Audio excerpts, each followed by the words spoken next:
Assalamualaikum warahmatullahi wabarakatuh. Perkenalkan, saya Eka Yuliana. Di sini saya akan mempresentasikan mengenai hasil dari mengkritisi jurnal nutrisi pasien kritis. Untuk jurnal yang pertama, penelitinya yaitu Melsa Nilmalasari, tahun 2019, judul Evaluasi Kecukupan Asupan Zat Gizi Makro pada Pasien Critical Ill yang mendapatkan makanan cair dengan rute NGT di ICU RSUD Dr.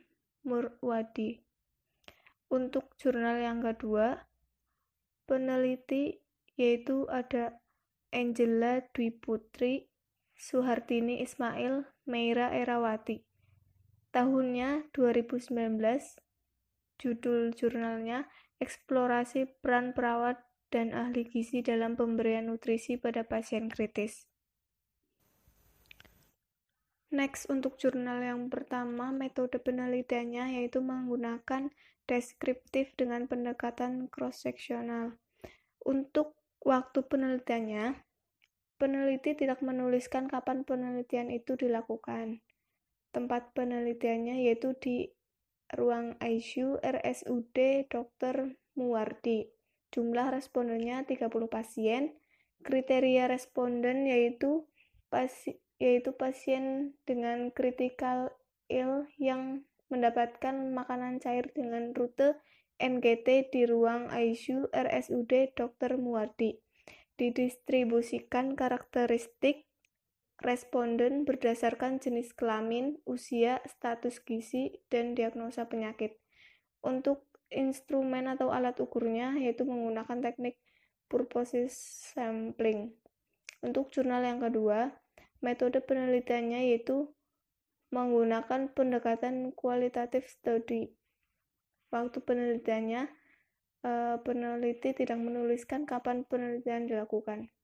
Untuk tempat penelitiannya, jurnal yang kedua di ruang ICU Rumah Sakit Umum Daerah di Kabupaten Semarang, Indonesia. Kemudian untuk jumlah respondennya, total partisipan 6 orang yang terdiri dari 5 orang perawat dan 1 orang ahli gizi. Kriteria respondennya yaitu perawat dan ahli gizi tentang peran mereka dalam gizi. Untuk instrumen atau alat ukur pada jurnal yang kedua menggunakan kuesioner dan wawancara. Untuk cara pengumpulan data yang jurnal yang ke-1 yaitu menggunakan formulir food record selama 3 hari. Untuk jurnal yang kedua menggunakan teknik pengumpulan data dengan wawancara mendalam yang dilakukan kepada 5 perawat dan 1 ahli gizi.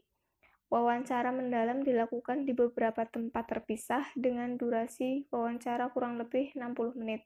Media dibantu peneliti yaitu aplikasi recorder yang tersedia di handphone. Untuk hasil jurnal yang pertama, ada sebanyak 73,33% pasien mengalami masalah gastrointestinal yaitu masalah residu lambung pada hari pertama dan menurun menjadi 33,33% pasien pada hari ketiga. Pemberian makanan cair dengan rute NGT di ruang ICU RSUD Dr. Muwardi menggunakan metode bolus feeding. Ada efek positif pemberian nutrisi enteral kontinu terhadap keseimbangan nitrogen, penurunan status hiperkatabolik, dan pemeliharaan protein tubuh jika dibandingkan dengan pemberian secara intermiten pada pasien dengan trauma otak. Kemudian untuk hasil dari jurnal yang kedua, yaitu hasil wawancara ditemukan 3 tema, yaitu perawat berperan sebagai first line dalam dukungan nutrisi, memaksimalkan asupan makanan dengan modifikasi lingkungan, ahli gizi sebagai konselor, dan perawat sebagai asesor. Perawat melakukan pemeriksaan fisik untuk identifikasi resiko malnutrisi, mengawasi waktu makan pasien, menyediakan akses masuknya makanan, dan mengevaluasi makanan yang diserap. First line digambarkan sebagai kemandirian perawat dalam mengelola manajemen nutrisi sesuai dengan peran dan tanggung jawab profesional perawat. Ya, ada tambahan sedikit dari hasil jurnal yang pertama dan kedua.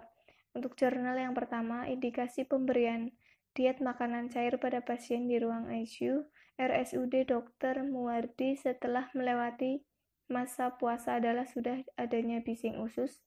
Menurut Purnomo 2007, pengecekan bising usus merupakan langkah awal untuk mengetahui kesiapan pasien dalam menerima nutrisi enteral. Namun, beberapa penelitian meyakini bahwa walaupun tanpa adanya bising usus, nutrisi enteral dapat diberikan tanpa efek samping.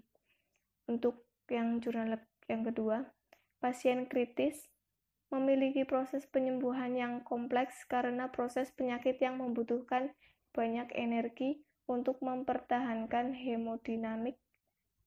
Tujuan perawat dalam mengelola nutrisi pasien kritis adalah target nutrisi tercapai yang meliputi kualitas dan kuantitas.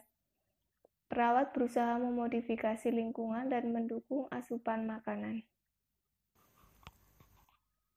Next, untuk kelebihan jurnal yang pertama, yaitu peneliti sudah menjelaskan runtutan konsep dengan jelas sehingga dapat lebih mudah untuk dipahami.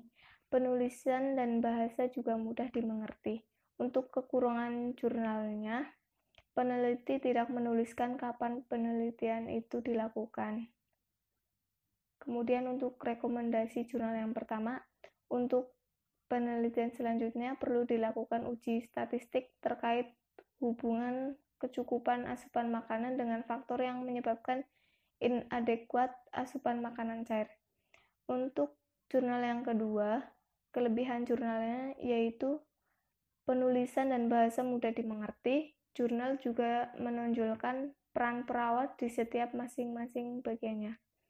Untuk kekurangan jurnalnya, untuk saat ini saya belum menemukan kekurangan dari jurnal ini karena menurut saya sudah baik pembahasannya. Kemudian untuk rekomendasinya, jurnal yang kedua, menurut saya seharusnya penelitian ini lebih berfokus pada pasien, bukan perawat yang sebagai respondennya.